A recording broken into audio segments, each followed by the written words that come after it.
the violent protests over Milo Yiannopoulos at UC Berkeley. The FBI is now investigating, trying to figure out who is responsible for the $100,000 worth of damage at Sproul Plaza. And as you may remember, the tolerant left tore down barricades, threw rocks, smashed windows, started fires, and assaulted people wearing Donald Trump swag. Why? Because these liberals could not stand the idea of a conservative speaking on campus. Liberals believe the First Amendment only applies to them. Now, violence is unfortunately becoming the new norm for the left at these anti-Trump, anti-conservative rallies on campuses across the country. Joining me now from Southern California, chairman of the Young Conservatives of California, Ryan Sorba. Ryan, tolerant liberals strike again, this time at Cal State University in Fullerton. What happened? You know, the Students for Justice in Palestine, which is a group that wants to see Israel wiped off the face of the map, was holding a march. And the college Republicans decided to host a counter-protest. And the students were peaceful. And a left-wing college professor decided to get involved. He shoved his way through the college Republican crowd, attempted to grab a sign from one of the college Republicans, and then swung his fist at another member of the college Republicans. The CR president, Chris Boyle, decided to file a citizen's arrest and press charges. And the case is now before the district attorney, where it's expected to take several months to play itself out.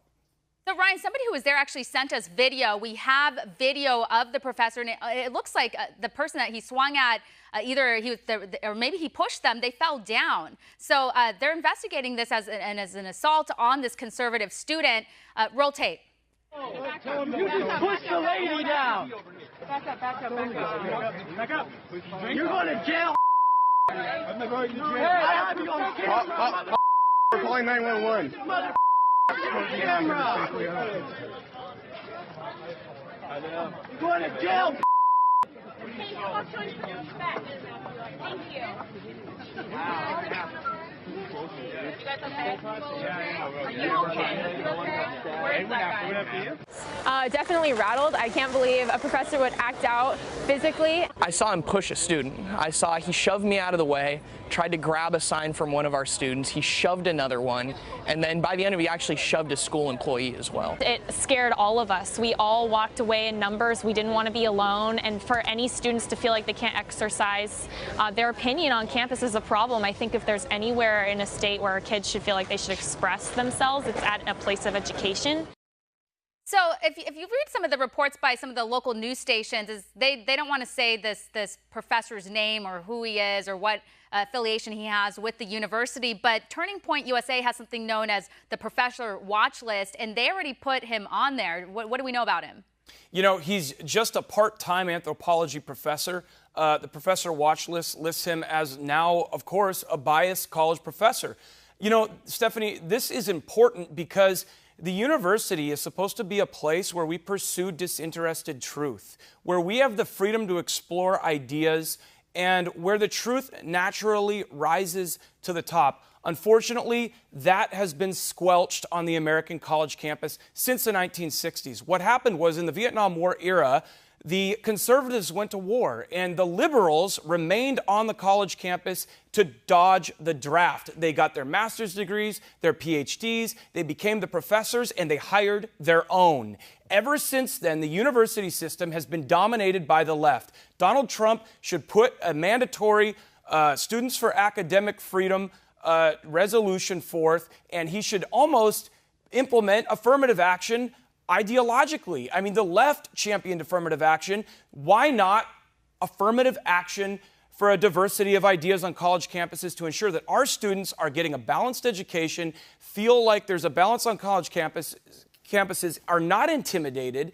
And I think that that's the answer. I think we need ideological affirmative action as a prerequisite for federal funding of universities. I think that would even the playing field. The universities have been unfairly taken over since the Vietnam War by the left. Yeah, I couldn't agree with you more. And back to this professor, his name was Eric Cannon.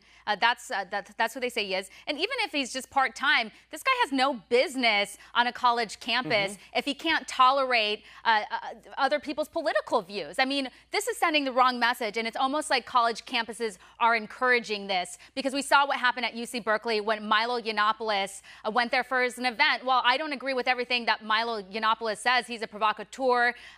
He's pretty outrageous. He still has the right to talk, and there were actually a lot of liberals who wanted to hear what he had to say.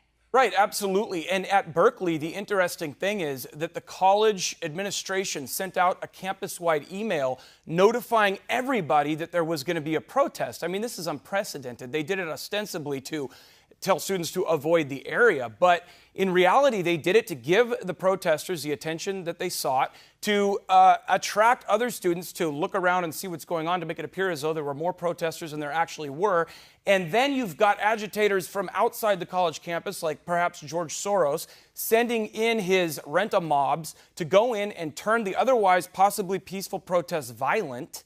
And, this Soros has had a history of doing this. And Hillary Clinton, even during her campaign, paid protesters to bird dog. James O'Keefe and Project Veritas caught leftists admitting this on hidden camera, in which they storyboard a violent scenario before they go. They send 10 people to a conservative event. They cause them to start a fight and then act like they got beat up at a conservative event to make the conservatives look bad. It's psychological manipulation. It's psychological warfare. It's terrible. It's dishonest. It's fraud. And people are getting hurt. At Berkeley, a guy got beat up with pipes. A girl got maced in the face. They set fire to the campus and the Martin Luther King Jr. Student Center. The windows got bashed in and the place got trashed.